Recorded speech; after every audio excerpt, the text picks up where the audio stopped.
ख्रिस्त में मेरे प्रिय भाई और बहनों, आज 5 अप्रैल 2022 चालीसे के 5वें सप्ताह का मंगलवार है। आज का पहला पाठ गणना ग्रंथ से लिया गया है।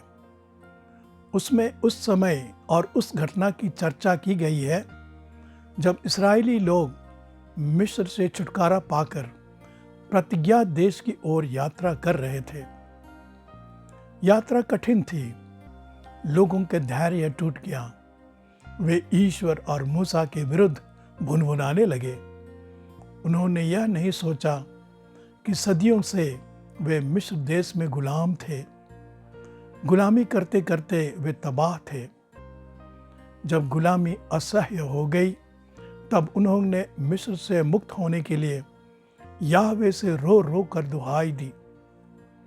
याहवे ने उनकी करुण पुकार सुनी और मूसा के माध्यम से चमत्कारिक तरीकों से उन्हें मिस्र के राजा फिरौन से मुक्त किया। याहवे ने न केवल उन्हें मुक्त किया बल्कि एक नए भरे पूरे समृद्ध देश में ले जाने की प्रतिज्ञा की। उसी प्रतिज्ञा देश की ओर जाने के दरमियान वे कुड़कुड़ाने लगे। इस्राएलियों का कुड़कुड़ाना और भुनभुनाना ईश्वर और मूसा के विरुद्ध विद्रोह था, पाप था। न्यायी ईश्वर ने उन्हें दंड दिया। ईश्वर ने उनके बीच बड़ी संख्या में जहरीले सांपों को भेजा, जिनके काटने से व्यक्तियों की मृत्यु हो जाती थी। इस दंड के तहत बहुत सारे इस्राएली लोग मर गए। तब लोगों को अपने पापों का एहसास हुआ और उन्होंने पश्चाताप किया। करुणामय ईश्वर ने उनकी दुहाई सुनी और मूसा को निर्देश दिया कि वह कांसे के सांप की प्रतिमा बनाए और डंडे से ऊपर लटका दे। उसने कहा कि सांप के काटने पर जो सांप की उस प्रतिमा पर दृष्टि डालेगा वह अच्छा हो जाएगा, और ऐसा ही हुआ। प्रिय भाई और बहनों, सांप का डंडे पर ऊपर उठाया जाना और उस पर दृष्टि डालकर विष से मुक्त होना प्रभु यीशु के मुक्ति मिशन को प्रकट करता है। प्रभु यीशु क्रूस पर ठोके जाकर ऊपर उठाए जाएंगे और जो कुछ पर विश्वास करेगा वह पाप और अनंत मृत्यु से मुक्त हो जाएगा। आज के सुसमाचार में प्रभु यीशु ने इसी तथ्य की भविष्यवाणी करते हुए कहा है, जब तुम लोग मानव पुत्र को ऊपर उठाओगे तो यह जान जाओगे कि मैं वही हूँ और मैं अपनी ओर से कुछ नहीं करता। यूहन्ना 8:28। प्रभु यीशु का क्रूस पर ठोका जाना वास्तव में मानव जाति के पापों के प्रायश्चित के लिए उनका बलिदान था। धर्म ग्रंथ में प्रभु यीशु ख्रिस्त के दुख भोग और अपमानजनक मृत्यु की सटीक भविष्यवाणियां विभिन्न नबियों द्वारा बड़ी संख्या में दी गई हैं। ये सब भविष्यवाणियां मानव मुक्ति के लिए ईश्वर की इच्छाएं हैं और हमारे प्रभु यीशु के जीवन में पूर्णतया संपन्न होंगी। इसीलिए प्रभु यीशु कहते हैं, मैं संसार को वही बताता हूँ जो मैंने पिता से सुना है, क्योंकि जिसने मुझे भेजा है वह सच्चा है।